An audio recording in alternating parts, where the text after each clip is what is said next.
crashed into a residential building in Siberia. The region's governor sharing this video, appearing to show the aftermath. He said both pilots were killed, but the local residents were not hurt. Meanwhile, in Ukraine, that country continuing to fight off Russian airstrikes as Russian state media claims Ukraine is planning a sinister attack. Matt Bradley is with us from the capital city of Kyiv. What do you make of this back and forth, Matt, and this statement by Moscow that Ukraine, in fact, is planning this sinister attack?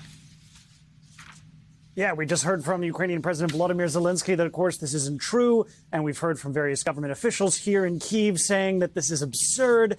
What we're hearing from Sergei Shoigu, and that is the defense minister of Russia, he called up his counterparts in the U.S., France, Great Britain, and Turkey, and said that he suspects that the Ukrainians are planning a false flag operation, that they're planning on detonating some sort of nuclear device here in Ukraine, and then blaming it on the Russians, a kind of a false flag attack. Now, the Ukrainians have said that that is exactly what the Russians are doing. They're the ones who are planning a false flag attack, and that they might be doing some sort of nuclear shenanigans as well. Now, all of this is extremely troubling because, of course, the truth is very elusive here. But it seems as though the Russians are the ones who are lying because they have not provided any evidence to back up their claims. And it looks as though they're trying to get out in front of their misinformation by projecting it toward the West, toward the United States. And this is the second time that Sergei Shoigu, the defense minister of Russia, has reached out to Lloyd Austin,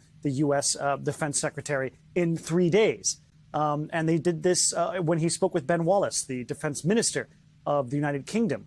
He said that it was the United Kingdom who was backing the Ukrainians in this effort to create some sort of false flag operation.